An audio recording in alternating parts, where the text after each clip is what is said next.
டேய் அந்த கூட்டத்தில் இருக்கிறவங்க என்ன அடிச்சிட்டாங்க. அந்த கூட்டம் தாண்டா என்ன தேடின்னு இருக்குது. ஆமாம் என்ன அடிச்சிட்டாங்கடா, அதனால் இவன் வெளில வராத இப்போதைக்கு அப்படின்ட்டான். ஒன்று நார்மல் கேஷுவலாக வரதுக்கு நீ உள்ளே வரதுக்கு நான் எடுத்து பேப்பர் எல்லாரும் என்ன பண்ணுவாங்க, சிட்டி உள்ளே வந்துட போகிறோம்னு சொல்லி நம்ம கேஷுவல் உள்ளே ஒருத்தர் வந்து கேட்கணும். நம்ம நான் இல்லைப்பான்னு சொல்கிறதுக்கு நான் பண்ணுறேன், பேப்பர் எடுத்து படிக்கிறேன், கேஷுவலாக உட்காந்து ஃபோன் பேசுகிறேன், போலீஸ் உள்ள வந்து சொல்கிறேன், என்கிட்ட வராதிங்க நீங்கள் போங்க நான் பண்ணுறேன். இல்லை உங்களுக்கு இன்ஸ்பெக்டர் பாதுகாப்பு சொன்னார், நான் இங்கேயே உட்காந்துக்கிறேன், நீங்கள் போங்கன்றேன், போக மாட்டேன்ட்டார். அப்போ உள்ளே வந்து டீட்டெயில் கேட்குறாரு, என்னென்ன ஊர் எந்த ஊர்னு. நான் வந்து சென்னை அட்ரஸ் கொடுக்க வேண்டாம்னு சொல்லி ஊர் அட்ரஸ் கொடுக்குறேன். ரைட்டு. ஊர் அட்ரஸ் கொடுக்கும்போது அதில் வந்து என்ன ஜாதி என்ன கேட்குறாரு. அப்போ சொல்கிறேன் ஜாதி சொன்னால் இப்போ அங்கே பஞ்சாயத்து ஆகிடுச்சு. அப்போ சொல்கிறேன் எதுக்கு ஜாதி கேட்குறீங்க அப்படின்றேன். தேவரா இருந்துட்டு போகிறேன், வன்னியரா இருந்துட்டு போகிறேன், நாடா இருந்துட்டு போகிறேன், உங்களுக்கு என்ன பிரச்சனைன்றேன். இல்லை உண்மையை சொல்லுங்க அப்படின்னு. அதனால திருப்பி இன்ஸ்பெக்டர் ஃபோன் பண்ணி தேவரா நீங்கள் அப்படின்னு கேட்டுட்டார். அவருக்கு தெரியும் பர்சனாக வேணும். நல்லா தேவரா நிறுத்திட்டாங்க.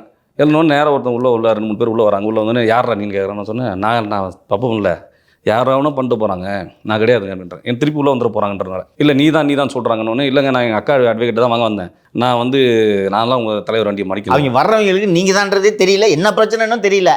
உள்ள ஒருத்தர் யாரோ ஒருத்தன் உள்ளே ஓடிருக்கான், அவனை போய் அடிக்கணும். ஆமாம், அந்த மாதிரி உள்ளே வராங்க. ஒருத்தர் உள்ளே வந்தவொடனே திருப்பி என்ன பண்ணுறாங்க, ஸ்டாஃபுங்க என்ன பண்ணுறாங்க, எங்கள் இன்ஸ்ட்ரக்ஷன் யாருன்னு கொடுத்தாங்கன்னு தெரியல. வெளியில் வா லைட் ஆஃப் பண்ணி அந்த ரூம் அந்த வீடியோ கொடுக்குறேன். வெளில வந்துறாங்க. அந்த வெளியில் வந்தவொடனே அந்த ரிசப்ஷனில் வச்சு